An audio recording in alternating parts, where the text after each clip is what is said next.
It is December 1st, 2019. You're listening to Fancy Ramen episode 139. English is weird. Mm-hmm. I'm Cookie. And I'm Scott.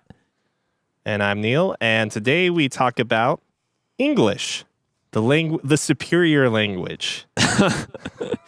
And how Korn likes to use it. Star Wars and everything that Cookie's been watching Star Wars. Playing Star Wars, and you must be reading some... Living Star Wars. And living Star Wars. We talk a little bit about Black Friday, note some of the deals that went down around the holiday, and then on Video Game Talk, we talk Star Wars Fallen Order. Cookie's put in some time, and it's his new favorite, Baby Dark Souls. I wrap up the Outer Worlds, and then Neil gives us his thoughts on starting Bloodstained Ritual of the Night. It is the ritual of the night. Yeah. All this and more on Fancy Ramen.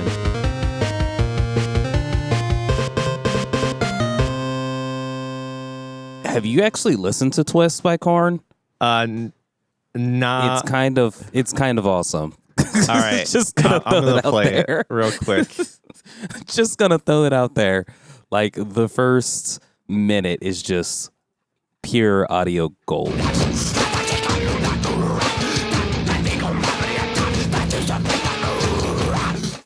I can't tell if he's playing it, but I can see that he's blinking. Wait, are these actually the lyrics? Well, are they lyrics? Oh, so No. I watched a video, and the lyrics here are pretty Okay, descriptive. the lyrics come in at the Twist lyrics come in at about 30 seconds. Twist. Prove that you're right. It's so awesome. I fucking love it. What have you guys been up to this week? Go ahead, Star Cookie. Wars, everything. Watching Star Wars movies, watching Star Wars television shows, watching Star Wars gameplay. I guess Playing Star Wars gameplay. Yeah, Star Wars everything. I've now officially gotten through Star Wars Episode 1, 2, 3, watched the movie for Clone Wars, watched Rogue One, just started 4. I've also gotten quite a bit of ways into the Jedi Fallen Order. Enjoying that.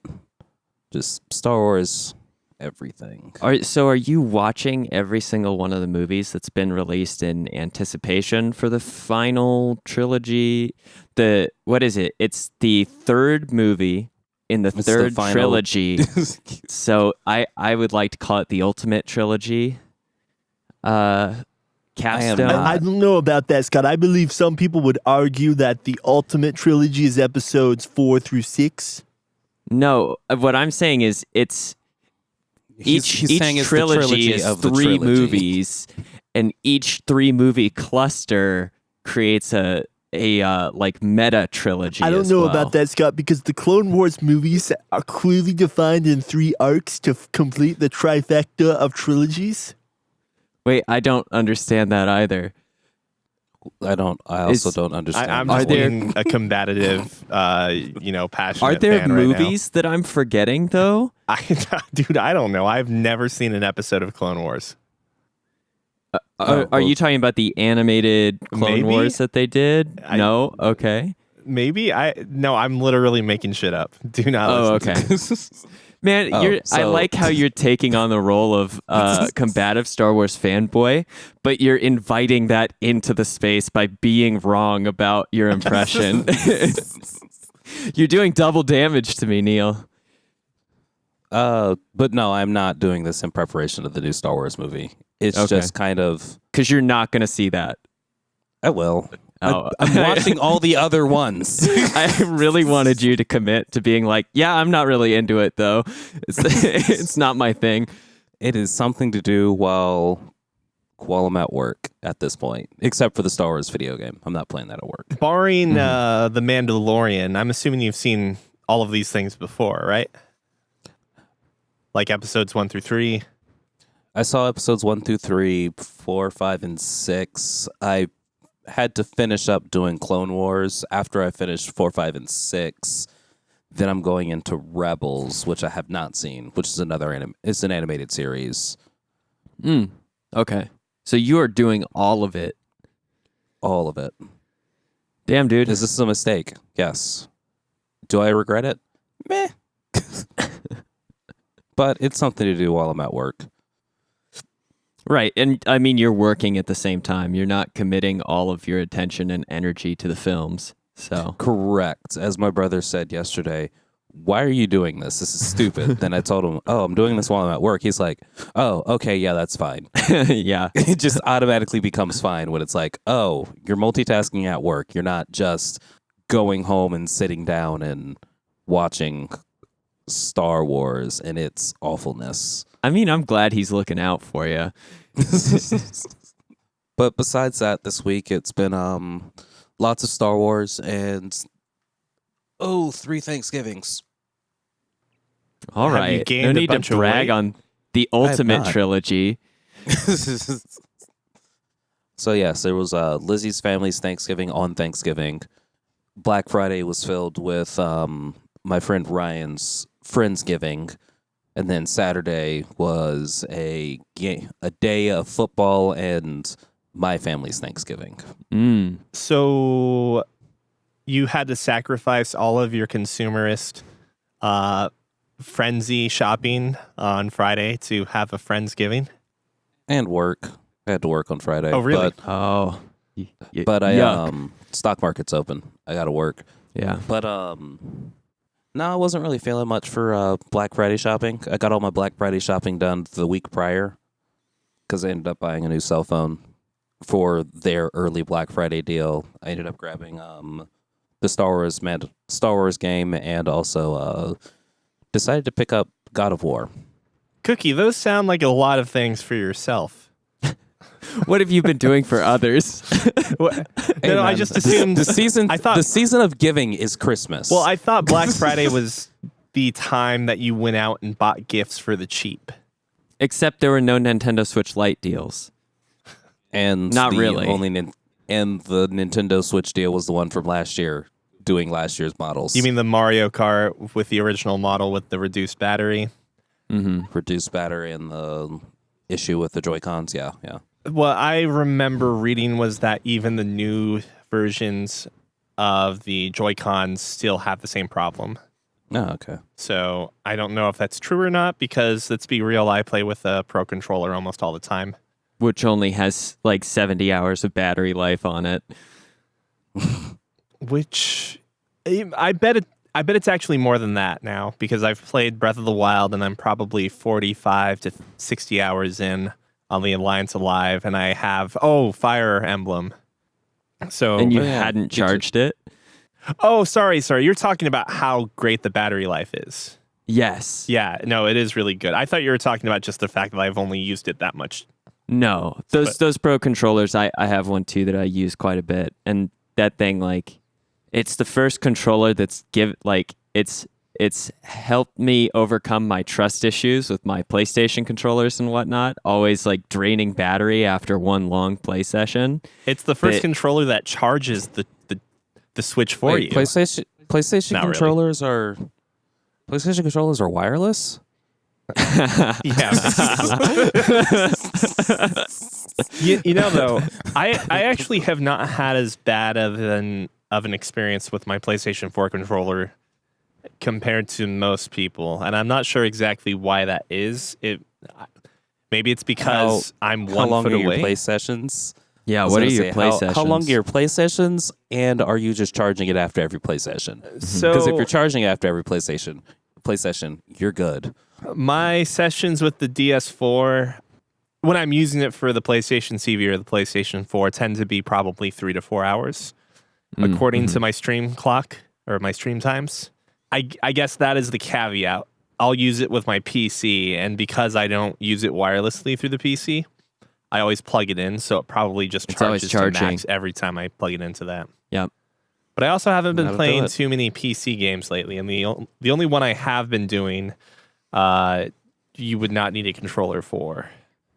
What game is that? Just controlling it with your mind. I'm just using the Enter key on the far right. with the 10 key portion of the keyboard and the arrow keys. And it's Forever 17, the visual novel I talked about last time about being stuck in an underground Disney World. I could dig it. But yeah, trilogy of Thanksgiving, so it was fine. What's your note to Scott? Let's see. I've been enjoying my long holiday. I was lucky enough to not have to work on Friday, so I did go out and do a little Black Friday Racist? What? browsing. Excuse me. Yeah, what about White Friday? Exactly, yeah. racist. I ended up buying maybe one item at full price on Black Friday, and so it wasn't exactly that big of an experience. I've been out. I don't like Black Friday shopping, so first off, I wasn't at any doors, right after Thanksgiving or in the middle of the night. I went out like Friday morning, in the morning, hit a couple of places. Most brick and mortar stores were pretty damn empty, at least around here, and I remember even seeing them much more full a year or two ago when I went. So I do wonder how much of Black Friday shopping is transitioning to just being like heavily geared towards online and Cyber Monday deals. Which Cyber Monday is getting kind of depressing too. Right, because I don't have time to shop at work on Monday, and I'm definitely having to go into work on Monday because I have Thursday, Friday off the week beforehand. There's not much of a longer weekend you can get than that without burning vacation time. So I don't take advantage of that as much, but I also enjoyed a happy Thanksgiving. And I too watched every Star Wars. No, I'm kidding. That would be insane. Who would do that? No, I've taken all of this free time and put it into video gaming, actually. There were some good deals for video games for this weekend. Not Black Friday exclusively, I don't think, but God of War was $10, and I picked that up and hey, me too. Tried it out. The Steam Fall Sale, I think, will be over by the time this episode gets published. But so next week? Yeah. No offense. No, it's all good. That's part of our schedule at this point. But there was some deals on the PlayStation or on the Steam store as well as the PlayStation store for their greatest hits, and I picked up Katana Zero as well. And so I've been actually switching between that and God of War the last 2 days. Not much else. Bought a Nintendo Switch Lite as a early birthday present for Sierra. It seems fine. I didn't realize that the screen is actually a little bit smaller than the standard Switch. It is a Switch Lite. Yeah, it's just a touch smaller, and I had a screen cover for the Switch, like a spare backup, like ballistic cover that won't fit it. So I'm a little disappointed in that. But that was me not paying attention to the exact specs as much as maybe I could have. I forgive you. Thanks. You're welcome. Yeah, plus Sierra probably won't even notice if it's inevitably going to get scratched up in her hands, and she probably won't notice or care that much. So it shouldn't harm her performance of playing Animal Crossing when it comes out next year. But that's it. I mean, I didn't do squad. I didn't have big raucous 3-party event like Cookie. I'm just less popular. It's okay. I forgive you. Neil, how about you? You have a big Thanksgiving bash? Nah, so Tiff has the bronchitis I had. She's got the chitis that I had earlier, which I'm still nursing a bit of a cough, but it's nothing serious at this point. I wanted to remark that I too kind of felt that Black Friday seems almost like overblown and over-exaggerated at this point. And yet I found myself this particular Black Friday having like shopper's depression or something. sad that you were shopping. No, sad that I wasn't, and I didn't even get anything on Steam, anything on Amazon. I do plan on getting something that will probably be the same price that it was on Black Friday throughout the next month or so for Christmas gifts for people. But like in general, it just kind of occurred to me that given that I was working retail for a while, Black Friday was always, very exciting. Not necessarily positive exciting, but very intense. Stimulating, yeah. Immediately after Black Friday, immediately after I left that job, I still found myself getting things on occasion that would come up. Like that's how I got the PSVR for dirt cheap, amongst some other small things, right? Even just small like game titles and so forth that would come up that felt like satisfying to buy. And this time around, like I just purposely told myself not to get anything, and I think I felt a little bit of that withdrawal over not going out. So much so that like I had to even just go outside of the house to feel like I wasn't just cooped up all day on Black Friday. And I went and got ramen at Jinya. It was fine. But let me tell you what, the most intense thing you can do, or that can happen at a ramen shop, is you walk in and you get seated at the bar right next to a group of Japanese students. Are you worried that they were critiquing your approach? Yeah. Oh, yeah, absolutely. And so at first I'm like, wait, are they Chinese or Japanese? And so I listened to them talk for a while, and I'm like, oh, no, that's definitely Japanese. Mandarin and Japanese, or Cantonese for that matter, too, all sound, fairly distinct. Very distinct, yeah.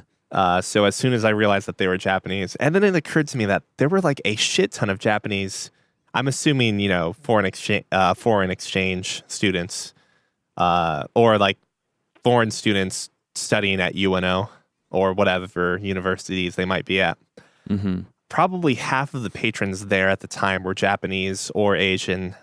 Anyways, though, yeah, it was extremely nerve-wracking eating ramen right next to 6 guests at the other side of the bar that had like direct vision of my technique and what I was eating and in what order and so forth. It was very that shouldn't stress you out at all, though. You have 2 options that are both immediate outs. One, the obvious option, like, oh, I'm American, like I'm going to do it wrong. It is a staple of like our representation in the world. 2, you can just like shrug and be like, hey man, I'm Chinese. Like no, but still and I completely understand, but I also don't want to be the person that like if I go to Italy and fold my pizza the wrong way, like I would rue that possibility.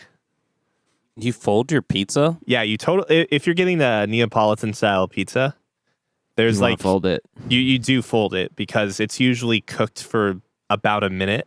The crust is really soft, and the mozzarella is like a higher moisture mozzarella. So that with the sauce causes it to be very like fairly liquidy, like watery, you could say, on top. And it's got that oil component as well. Yep. With olive oil, so it can just slip. So what you end up doing is you take the triangle slice pizza, and I mean there's more than one way to do it, but like you take the point and you fold that backwards, sort of like you're about to do some origami bullshit.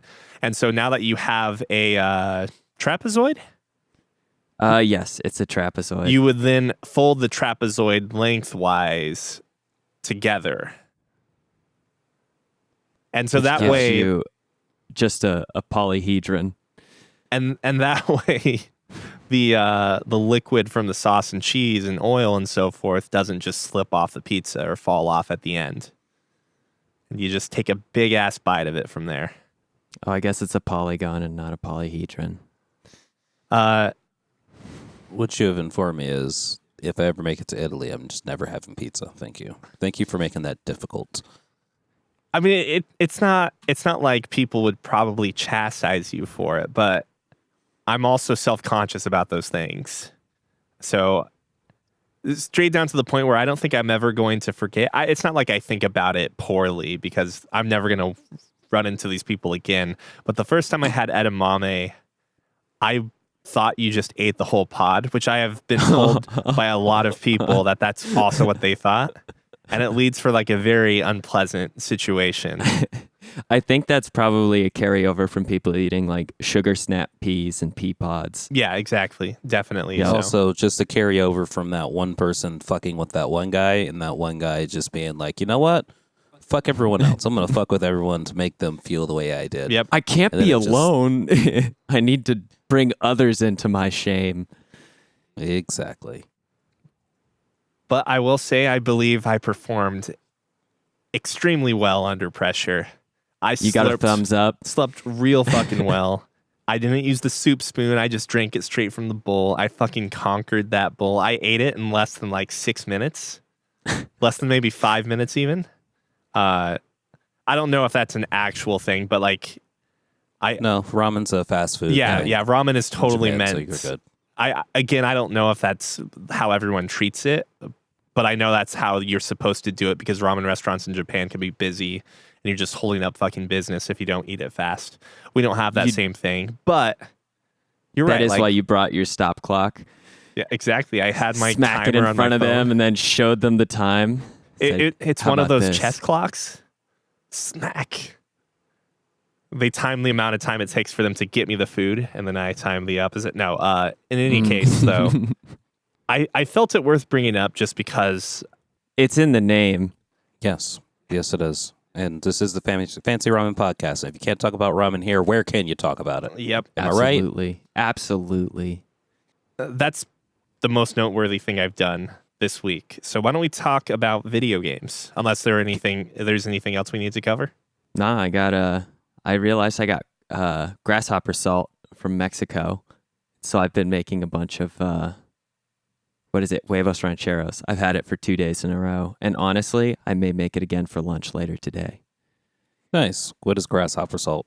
It's salt, it's rock salt with ground up grasshopper in it. It Oh, okay. has a good flavor actually. I think it would also be really good for seasoning like a steak or some sort of grilling meat.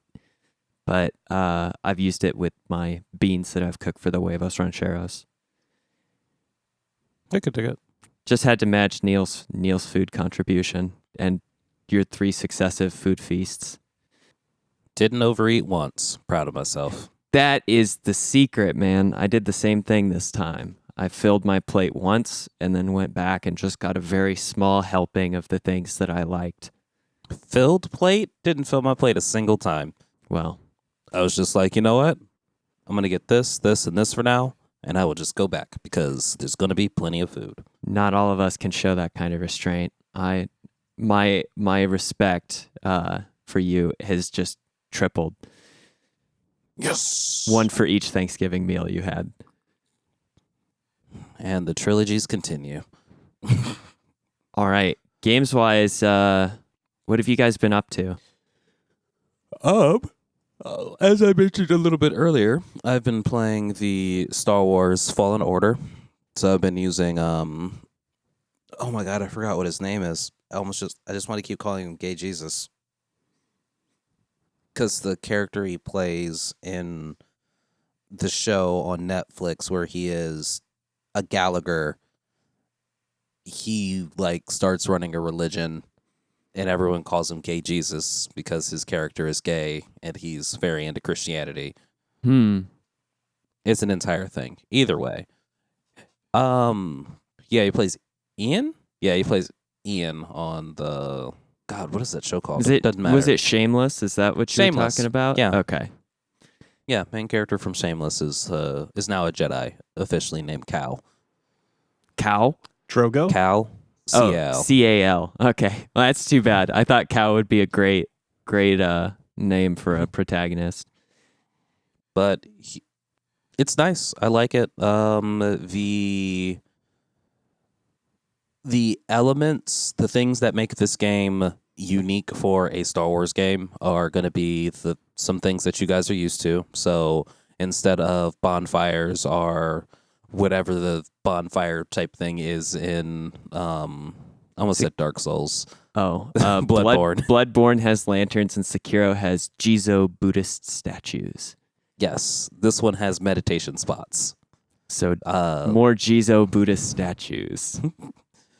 Cal, he is connected to the Force in an odd way, to the point it's like, okay, so the game is based a little bit after Order 66.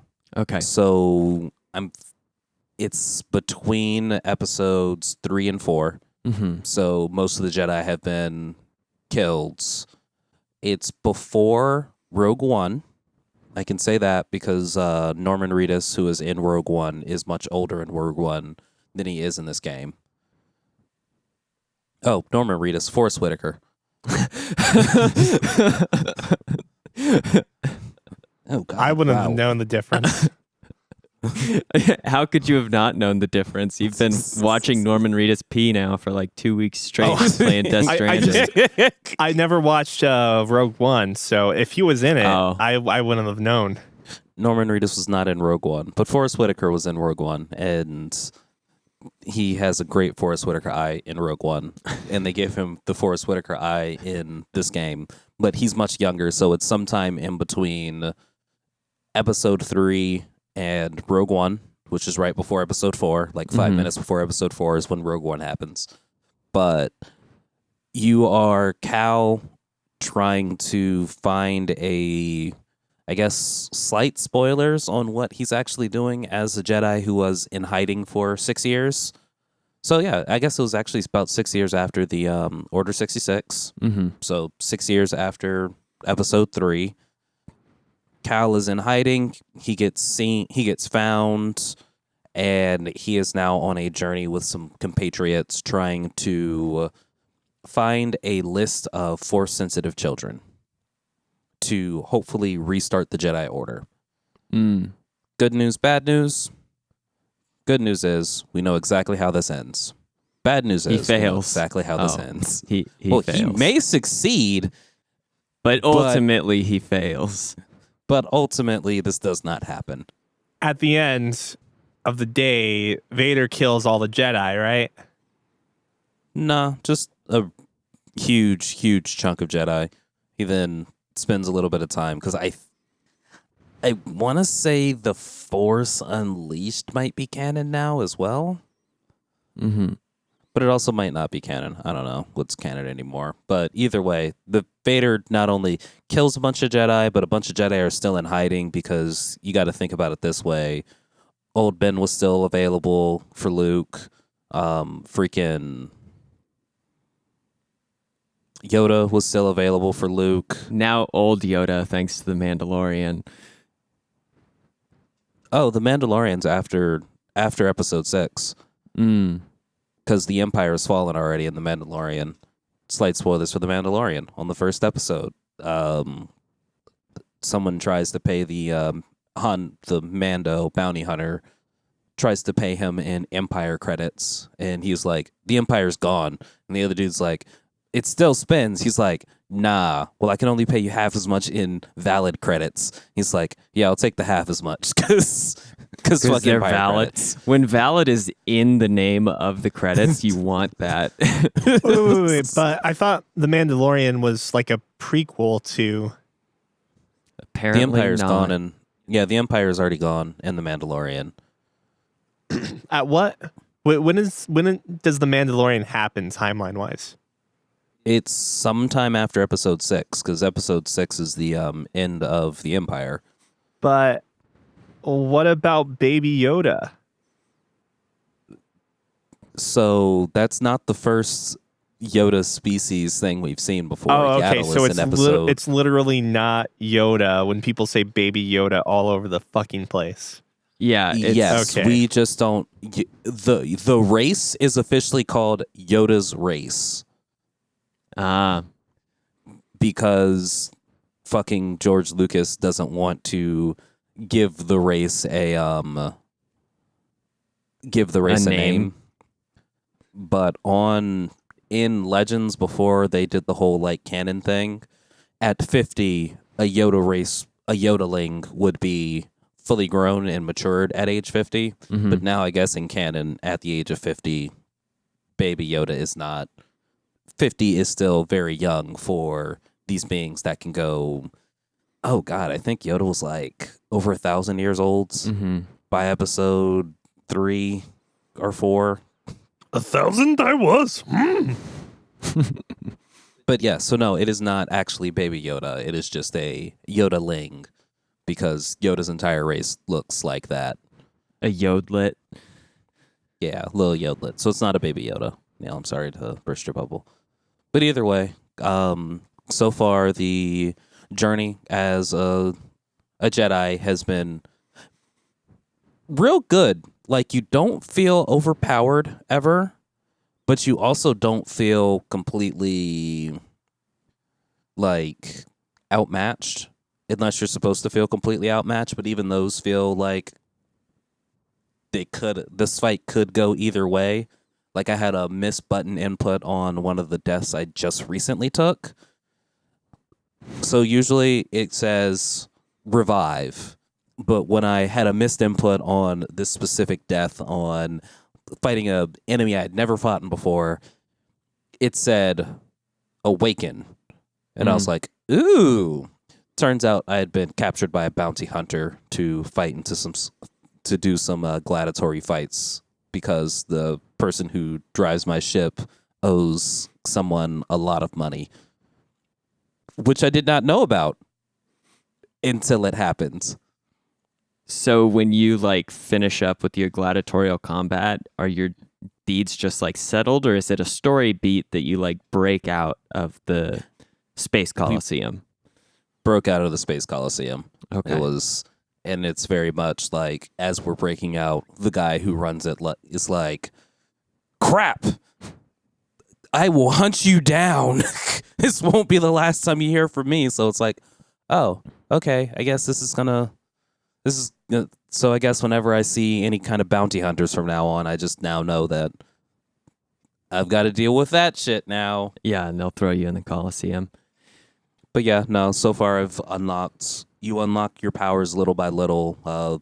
Cal's connection with the Force after going through the traumatizing experience of Order 66 is wonkety, so he lost a lot of his Force abilities. And let me tell you, his like going through Order 66 and what was actually going on was just a mindfuckery scene. Quite literally, you're like, okay, I need to get through this door.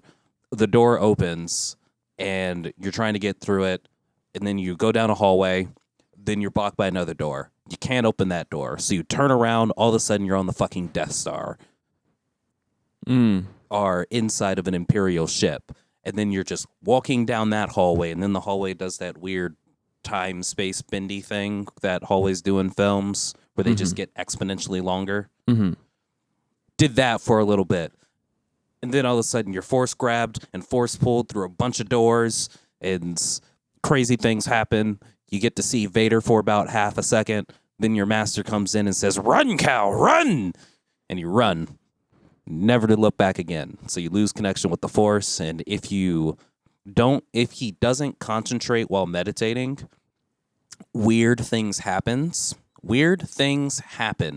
is kind of the wording they use, and they kind of explained away the life force is restored whenever you concentrate on your meditation. So that explains why you get your health back, but also you restoring life force to everything around you, so enemies respawn. and it is definitely a nod to the mechanics of Dark Souls bonfires at that point. Okay. Yep. So didn't realize the Jedi could resurrect decapitated soldiers. Some can. Some can. Is there it's T for teen, isn't it? Or well, I don't think I've actually be, but like when you see a red line across someone's throat where you've, hit them with your saber, don't tell me that like that guy's head is not hanging by an inch. Hanging by a thread. Nearly Headless is still totally fine for youth media. I mean, there was a character named Nearly Headless Nick in Harry Potter, so we're all good. Exactly. It's full We're all good. decapitation that takes you into the next category. Next tier. And that's why I'm playing God of War. It makes me excited to play God of War since, going as I'm building up my force powers as Cal, I will then just have all the force powers as Kratos. Yeah, you're like, this is pretty sweet, but what if I were a god? Pretty much. So I haven't quite unlocked my lightsaber throw yet, but I do now have the almost full gambits of force pull and holds. I've got my force push, and I've got a force slow. Does it feel like pretty technical fighting? It's a little loosey-goosey, which I'm fine with. Mm-hmm. You can actually tighten up the combat if you want. That's how the difficulty curve goes. Mm-hmm. It quite literally shows you it's like story mode, and then it's got 3 sliders of like enemy health, enemy competence, dodge window, or like parry / dodge window. Right, your parry window shrinks and your iframes reduce or whatever for your dodge. Yes, and as you go to Jedi Knight, which is the normal mode, which I am on, everything's mostly even with enemy competence, so they will like surround you and just start wailing on you. So if there's like 20 stormtroopers, I'm going to be in a little bit of trouble. But if it's just like me and a stormtrooper, I got that fight 100% of the time. Have you ever just ignored them or just walked by them? Like, you're not worth my time? Walked by? No. Ran past? Yes, because my run now automatically deflects blasters. Because it's like, I don't want to deal with this fight. I haven't quite figured out where this fucking shortcut is, so that way I can not deal with this fight. So I'm just going to run through and just start dodging out of the way, because there's going to be like 17 enemies that are going to be coming up in front of me, and they're going to all come into this little choke point, and it's going to be real stressful for about 2 seconds. But it's all going to be fine. It's all going to be fine. But no, it's an enjoyably okay story so far, comparatively to the other Star Wars media that I have been consuming. But it's definitely a different gameplay that I think I'm going to try and finish it before the end of the 2019, so that way I can officially say that, hey, I can say that, yeah, this is going to be on my top 10 games of the year list because I actually finished it in 2019. Hey. Has it been that good of an experience so far for you? It's been one of the best things you've played? I'm enjoying it more than I enjoyed Sekiro. And that's probably mainly because of the difficulty.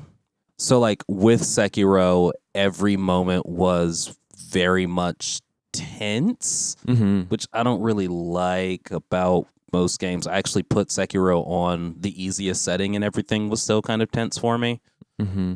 This game, it's like, I put it on normal, it's not tense. I've tried it on the, I think the last mode's called Jedi Master.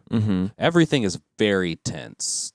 Like, that whole me being one-on-one with a stormtrooper is still pretty an okay fight. As soon as I get like a shock trooper in there, it's anyone's game. It's a 50-50 at that point. I'm not a very good Jedi. And I don't want to play a game that makes me feel tense. Well, were the Jedi all that good if they're all dead at the beginning in this game anyway? That's my question. Some were. But no, it's been the customizations are nifty. Like, my lightsaber is super teched out so far. Is it mostly cosmetic, or is there like functional? How does it work? Is what I should ask. Are we talking like buffing certain attributes, or they have a different effect based on your color? Because I've seen different colors. I've even seen the like dual blade style. I have someone's not unlocked the gameplay video. I have not unlocked the dual blade. I'm waiting to get that blade, because right now, when you look at Cal's lightsaber, you can tell it's been damaged on one side. Yeah, I remember seeing in the trailers it's busted on the bottom end. So that tells me that, yes, you can have the dual bladed lightsaber. I am being as canon specific as possible with mine. So I'm speccing Cal out to be more of a Force wielder than a Jedi Knight. So my lightsaber, I chose green until I unlock the yellow one because I know you can get the yellow lightsaber. Mm-hmm. I want it, but it's all cosmetic. Gotcha. Because you got a beam sword. It's all cosmetic for now until I get the dual lightsabers, and then at that point, that's going to change some things. Because Right, you can't swing that the same way. correct. You can. It's a one-time thing, though. But yeah, that's basically what I've been playing. What have you been playing, Scott? I've also been enjoying some antics in space. I finally wrapped up a full completion of the Outer Worlds. That means pretty much every side quest, companion mission, task, it's all done, and I was able to pull it together with about 32 hours of playtime, roughly. And getting to the end of the game, a couple of things like for the general player that is valuable information to appreciate, I guess, is that even getting to the end of the game, the level cap hits pretty close to when you'd finish all the quests anyway, if you aren't looking around for combat and grinding off of that, because you get experience for pretty much everything you do. And I think the game kind of anticipates that you're going to do maybe 70 to 75% of the experience gaining actions in front of you at any given point in time. So I hit the cap at about 30 and only had a couple of skills that I was actually like a master or 100% on, which is maybe a little different from the Obsidian like pairing that they did with Fallout New Vegas, or even another comparison in the same realm of like Fallout 3, where these games have roughly the same number of skills, but the way that you invest points, you can often walk away with being a master at like more than half of those items. This game really does, I think, push you into specialization into one or two skill categories of like 20 or so, and then makes you rely on your allies for like benefits or buffs in the other categories where you need help in, where you're average without their boosts, or where you're like severely less than competent at. It was a fun game. I really liked the story. I actually thought it had one of the better, I guess it had some of the better like motivating elements to the story than a lot of these other like first person RPGs that put you out to a task to do some like grand thing, and then you're inundated with 40 or so side quests off to do other things, that it loses much of its like value or urgency in the like immediate task or goal. In this game, I felt like from start to finish, I was making like pretty substantial progress whenever I would do a story mission, but I didn't feel like I was massively sidetracking myself anytime I'd hop off to do a quick side quest or like a treasure hunt. The dialogue from start to finish as well, like it remained as good and as diverse in opportunity and options as I noted at the very beginning of the game. At the very end, talking to a couple of like key characters, there are a couple of moments where if you have 100%, or not even 100%, but like 90 out of 100 skill points filled in, there are dialogue options that you can take that can massively alter your interaction with the character. Actually, the final boss, so to speak, in the game, there were multiple opportunities for me to interact with this character and use like the skill sets that made my character unique to interact with them in a very unique way. And because I had inadequacy in certain like associated skills, like my science and engineering were high, but when I tried to work off of like a persuasion attempt I had made with, I believe, my science skill and my persuasion skill, I bumped into a like roadblock where I would have been able to maybe talk myself completely out of a confrontation, but I didn't have a high enough hack and I think lie skill where I could then springboard off of my previous like speech skill check, which was it was blocked by essentially two skills needing to be almost completed, to another two skills of the lie and the like hack skill to try and convince my antagonist at the time that I was already like hacking and shutting things down on the computer end that I was at.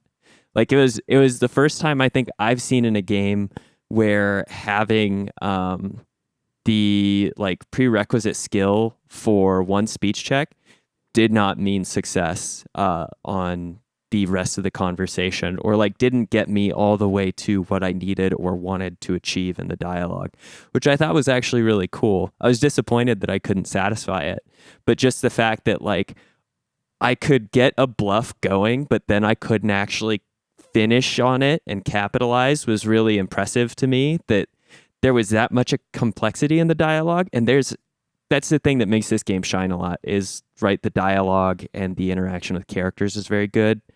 The combat gets pretty samey after, 25 hours or so. I'm just glad that I got a little underwhelmed or bored by the combat at the very end of the game when I'm wrapping up anyway.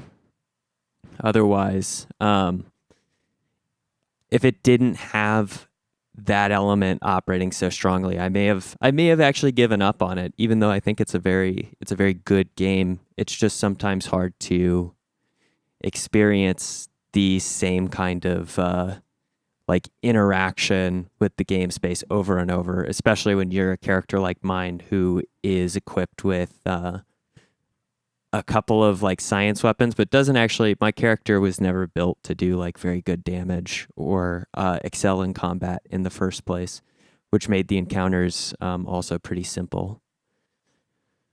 The wrap up for the game, you two both played, I believe, Fallout 3 and Fallout New Vegas to completion, right? I think you guys beat both of those games. No. Wow. Okay. I kind of thought it was a guarantee for Neil. I realized it might have been pushing it a little bit for Cookie. Did either of you guys finish any of those games to completion? Finish or start and play significant amounts of time. So you guys never finished. Are you guys for the? I love the way you said that. Yeah. And yes, I completely agree with all of his comments. Okay. So I need to follow up with one last question. Are you aware or familiar of how those Bethesda games would wrap up? And I don't know if this was actually the same for Elder Scrolls, because I never finished a fucking Elder Scrolls game. It's because like there's nothing driving you. It's true. Absolutely. I do have to say at the very end of the day, like this game is going to stand in stark contrast with what Bethesda offers for a lot of their like first person single player games. And I never felt like I fell off of the rails with the game to not have the motivation to finish it. And I'm actually probably happy that the game has like a pretty like tight but well made world when it comes to all of the quests and the storyline beats, that it wraps up in under 40 hours, which is, I can see how it has replayability that way for the first thing, but also I can see how it actually keeps you from just like losing your drive or your motivation to finish up on the game. Because there's definitely a point where in the Outer Worlds, you get to the second planet, Monarch, that is like this sulfur laden hellscape with a bunch of with two main types of enemies outside of the raiders that exist in the game, and that is these two beast species. One of them are raptidons, and there's a variety of them. They're essentially like quadruped lizards that like spit acid and charge your party, and there's like a variety of types of raptidons to create more complex combat situations. But then there's also these bug dinosaur-like things called mantisaurs, and you're essentially just swapping between an encounter with mantisaurs, raptidons, or like marauders/raiders. And because they're trying to give off this like very alien landscape, the landscape gets really samey, and the combat encounters just don't have the kind of depth or complexity that they do in all of the indoor environments and the more like established areas in which, you know, they're actually placing guards in reasonable areas with the either like the corporate mercenaries or even marauders that have like taken over an abandoned building or something. Like there's more fun to those combat encounters because they play out in a more intelligent way, while getting bum rushed by animals on the road over and over and over again really starts to wear down on how interesting it is. I've deviated way too far. To double back,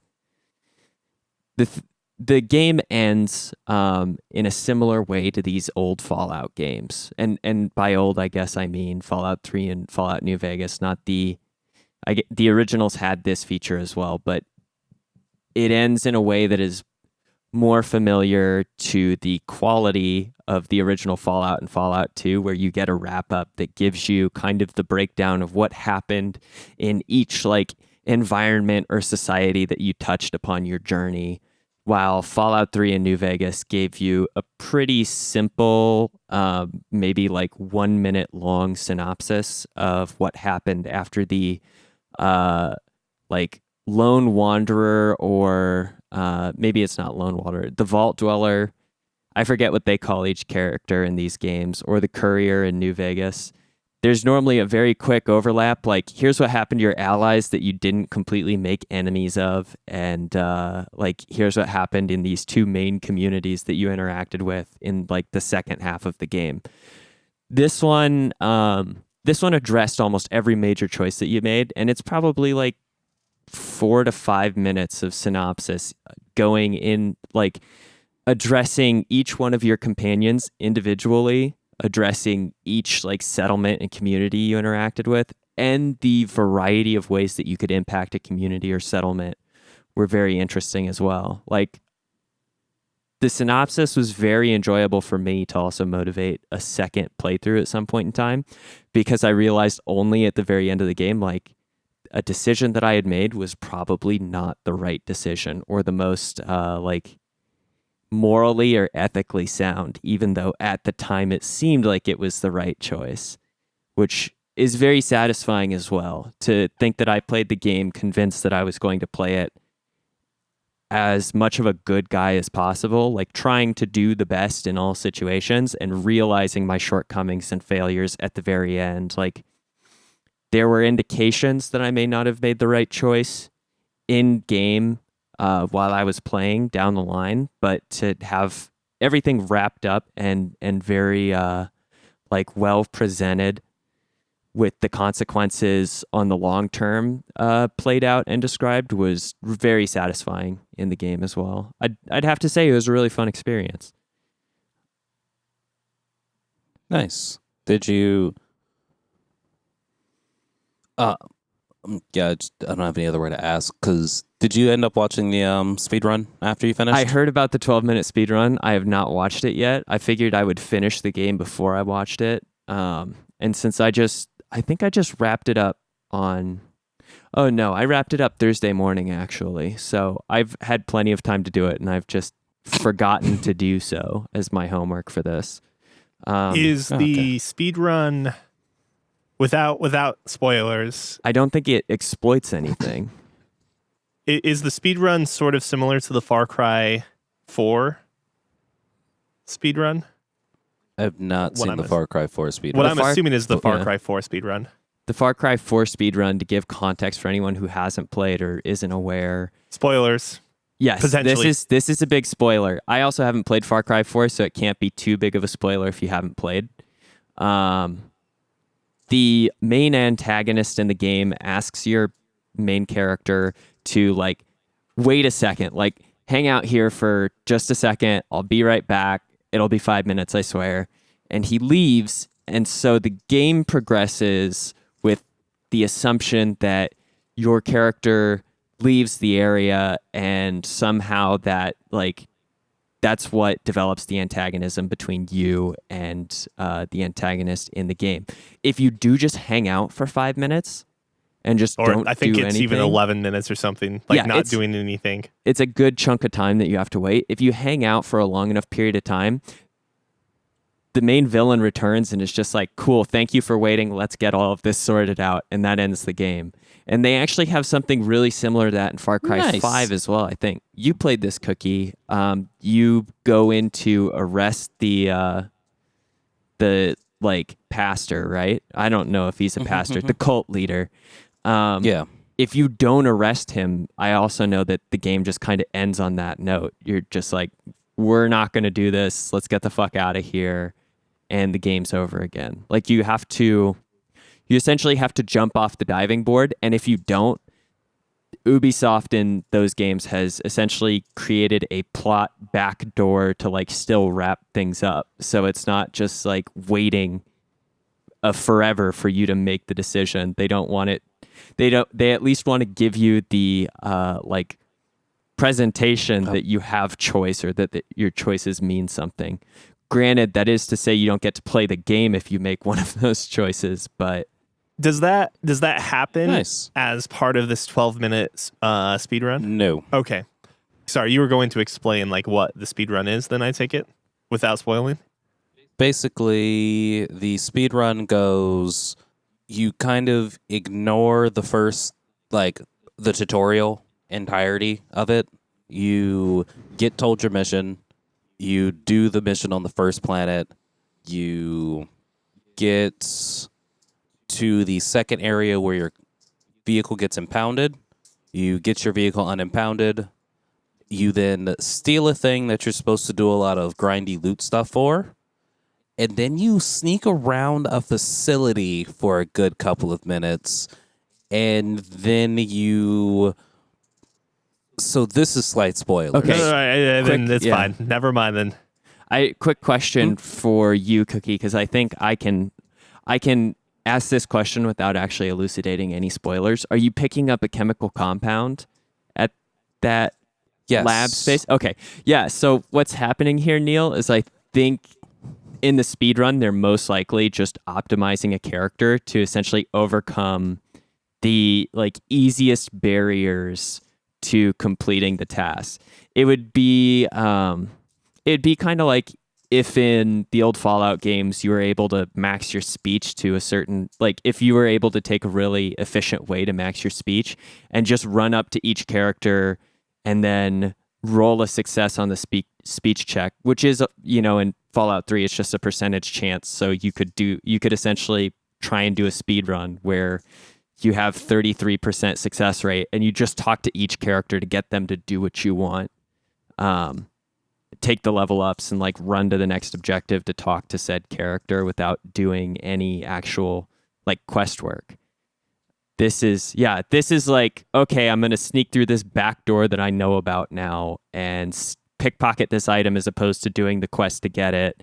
And then I'm going to grab this next thing and just hand it off without any of the like mess that interacting with the quests, like deepening your involvement with the quests would cause greater like barriers or conflicts. So you just kind of slip through what the game is putting up as both content, but also resistance to you completing your objective. So I have a question. Does the very end of the game give you a choice of how to end it? I actually feel like the game gave me several options on what I wanted to do. Like very big swinging options too. This isn't a spoiler in the game. When you get unfrozen, the person who unfreezes you is like they are wanted by the board, which is essentially the sole authority in the Halcyon colony. And you can essentially, like, there are multiple times where you can offer to just turn him in. And I didn't take the dialogue option up on it at any point in time. I know where he is. Yeah, I did ask questions that were sometimes, I think, like slow, like dipping your toe in the water or slow walking to like, so if I could tell you where this like fugitive was, or like if I could help you out, like what would you do for me? I think there's absolutely the opportunity or option to sell out your co-conspirator in this and maybe end the game early and on a very different track. But you also get options that are somewhat similar to that at the very end. But obviously, I think they suggest a like greater reward or payout for you double crossing Phineas Wells, your like scientific co-conspirator in helping the colonists of the Hope. There are at least like 3 to 4 dialogue options I can think of in the final conversations with the last couple of characters who are the real like power brokers in the region that I think can make some pretty major changes. And based upon the like epilogue or the summary portion that comes afterward, there are a lot of different choices I could have made. And so I feel like I only got one ending of many that had at least some substantial impact on the outcome of the game.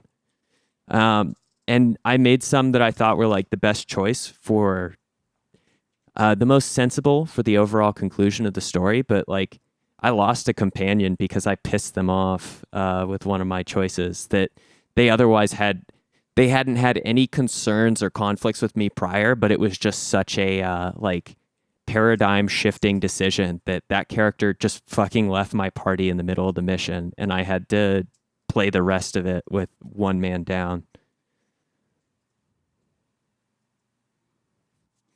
I'm sorry to hear that. It's cool. He was the dumb shit who thought he was having a conversation with the robot. No, you lost him? Yeah. And actually, I kept the robot till the very end, who has some of the best, like, unique little quips and dialogue lines for the final stretch of the game. I would recommend if someone isn't really sold on bringing, if they don't have 2 characters that don't include Sam that they really want to bring to the final mission, they should bring Sam for a little bit of fun on the dialogue. Nice. Mm-hmm. And it also wasn't, I can definitely say that it wasn't the Mass Effect 2 style desertion where it's like, you didn't do my companion quest, so I don't have that much trust, or like, I don't care for you enough to get in on this. It was one of those things where like, I dedicated all the time necessary to completing his companion quest in the most ideal way possible for him. And he's still like, man, you suck. I'm leaving, and just bounces. So I don't know. There's more complexity to the interactions than I expect out of games of this nature. Maybe unrightfully so. Like, I like it when these games can be unexpected, but still make sense in how they progress. You just don't get as clear of a look like under the hood that some other games have, where you can see what a dialogue option is going to do or what a decision means for the rest of the game. It's much more fun when it's a little more obscure or like squishy. Like there's no guaranteed hard outcome to what you're doing. And you sometimes don't know when you've crossed a line until it's too late. And that's a lot more natural, I think.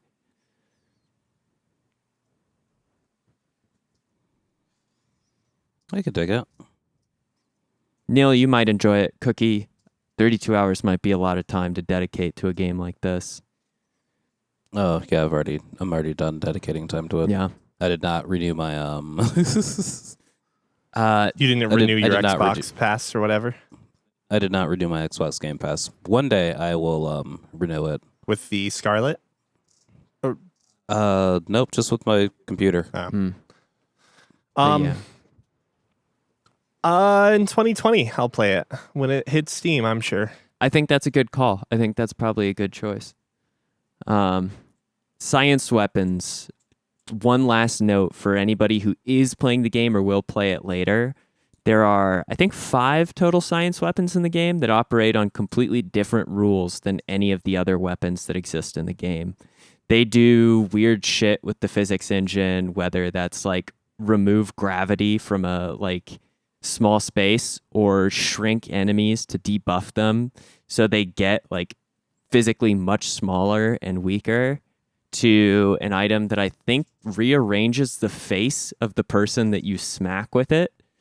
They're very fun and they're kind of weird, and I would recommend at least pumping a little bit of science skill to try them out. I think as far as damaging items go, though, if you don't make a science-based character, they are going to be like incredibly underwhelming on what they do, even with their special effects. Are you saying they're kind of like you have a gravity gun? Is it that nature of like it is bending? It's like when they first made the I think it was the junk rocket in Fallout 3, where you could put any random item in it, and depending on what item you launched from like the junk rocket, it would have a different value as a projectile or effect. Similar to that, it's tools that play with the game's physics engine for the most part. One of them though is like just it's essentially a mind control ray or whatever. And what it does is it uses not really subliminal advertising. The first like jingle that you get exposed to in the game, which you'll hear over and over until you go insane, actually becomes a primary component of this weapon. When the weapon fires, it plays that jingle. Like it plays probably 75% or maybe 60% of the full jingle at an increasing speed over and over and over on a loop. And that's apparently what is making the enemies that it hits go insane. Nice. Yeah, because it's, what is it? It's Spacer's Choice. Wait, that's right. Not the best. It's not the best choice. It's Spacer's Choice is the like phrase, and it You just tried goes, the best. Now try the rest. which is another Spacer's Choice. But this one is, it's not the best choice. It's Spacer's Choice, except instead it plays on an increasing loop of speed. It's not the best choice. It's not the best choice. It's not the best choice. And it increases in pitch, and it makes enemies hit by it go insane and become aggroed against their allies. Very fun, kind of weird, and like just the uniqueness that they add to the science weapons. They're worth trying out at least once. They're a blast to use. Nice. That's about all I have to say about the Outer Worlds. If I play it again, it'll also most likely be down the line in 2020. I don't see me hopping back into it this early after completing, because I did feel satisfied with the ending. And sometimes, you know, depending on the games that you play, it feels good to just coast on the warm feelings of completion before you dive right back in, unless it's like a roguelike. Yeah. Neil, what have you been up to? I've been streaming a shit ton. So that's been Alliance Alive, Persona 3 Portable, Ever 17. Not really much new to say, or there's really nothing I can say about those games quite yet, or in addition to what I've already said. I started playing Bloodstained, Ritual of the Night, which is the spiritual successor to all of the Castlevania Igarashi games, notably Symphony of the Night. I don't recall the 2 GBA games that came out where you play as Soma. In any case, though, it's good. I had put it on hold for such a long time since we got it on Switch, and the Switch version was notoriously underperforming compared to the PC version. Mm-hmm. This much time down the road, probably like 3 or 4 months since release, it runs, and it runs fine. It loads a lot. So the way the game seems to work, and I guess before I get into that, the game's Castlevania. You get different weapons, and specifically Symphony of the Night Castlevania. You try out your different weapons. You get different abilities from killing enemies. you have all sorts of different customizations you can do from a play style when it comes to what equipment you use or what weapons you use and what abilities you want to have on your hotkeys, so to speak. And like any Metroidvania, as you go through the game, you end up getting more traversal abilities that allow you to reach higher heights and climb greater distances and swim and all those types of things. So, there's fast travel points. There are there's everything you can think of. The only beef I have with the game so far is that the loading times, and this is specific to the Switch, I doubt the Steam or PC version has this issue, and I would be surprised. I would only be slightly surprised if the PS4 or Xbox versions had this issue. It doesn't seem like the game is optimized extremely well for the Switch, though, or maybe just the Switch doesn't have the memory capability to be able to load a variety of settings and ahead of time. So like one experience I had just switching them on today at the end of my stream, I loaded into the game and it took a long time to load even into the game. And when you load into Bloodstained, you're going to be in a what I'll call the couch room, which is your save room. It's a nice red couch and there's a pretty backdrop, but otherwise really simple. So it took like a good 40 seconds to even load into that room. And as soon as I left that room to go into kind of like your home base area, which is as plain as can be, it took another 10 seconds to load that, which is already like, what the fuck, guys? Come on. When this all just load at once? But that's to say there is some logic or something going on in the background regarding like loading areas beforehand. Because as soon as I left, to go right, the direction of progress in all of these games, ultimately right. Sometimes you have to go down and up and left, but usually you're running right? The game started to, what I imagine, load in areas before I entered them because I wasn't getting as long of loading screens or loading screens at all. But I could tell that whenever I decided to go off path and go into a different area, much like how I can't say this for sure, but I'm assuming the Metroidvanias that you've played, Scott, have like defined areas that sometimes even have names to them, like you're in the courtyard, or you're in the garden, or you're in the atrium.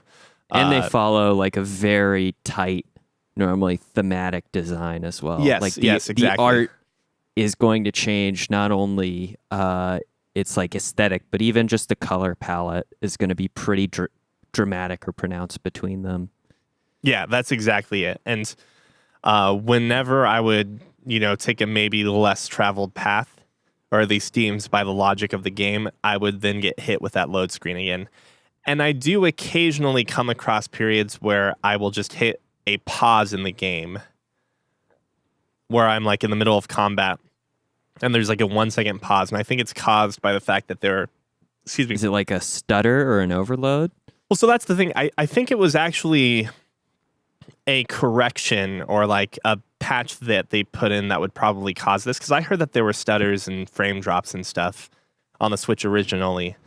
But like maybe 2 or 3 times in my handful of hours playing the game, like maybe I'm at 6 hours or so now, I would come across a pause in the game where like it would just be a 1 second pause in the middle of combat, maybe because I'm like running past a bunch of enemies or something, or jumping over a bunch of enemies and there's a lot on the screen. There'd just be a second and then it'd return back to normal, but everything would just stop.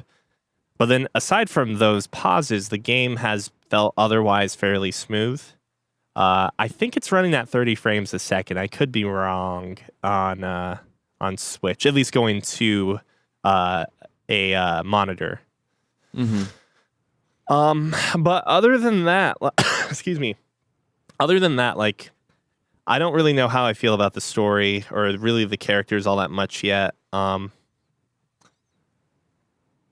I've gotten older, I've started to feel that a lot of the story behind basically every Metroidvania game I've played has been sort of whatever. And the only reason that I like the Richter storyline in Castlevania and and Alucard, and specifically the events around Rondo of Blood or Dracula X to the Soma Cruz stuff, I find especially good in Castlevania, but I think that's partly only because of nostalgia, and it relies on the tradition of Castlevania. I can't say this is a spoiler for Castlevania because you kill Dracula every single time you play Castlevania, right? You kill Dracula? But and he hates that. He really does. But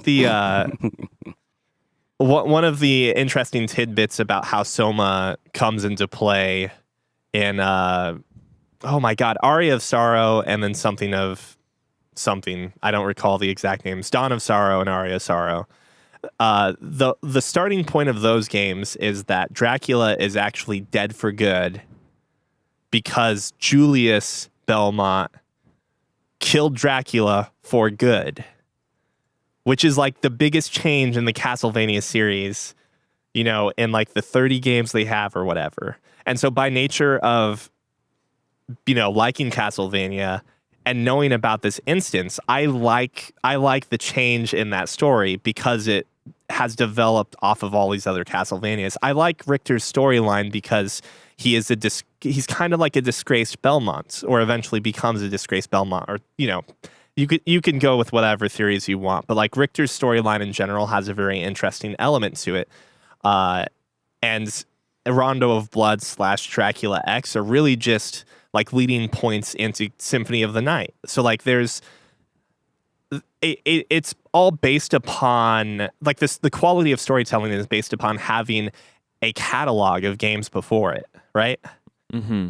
Now, Bloodstained doesn't really have that same leverage because it's the first or second game of its series, if you will, given that it's a new IP that was made specifically to kind of capitalize on the success that Igarashi had with the classic Igarashi style Castlevania games where you collected weapons and so forth.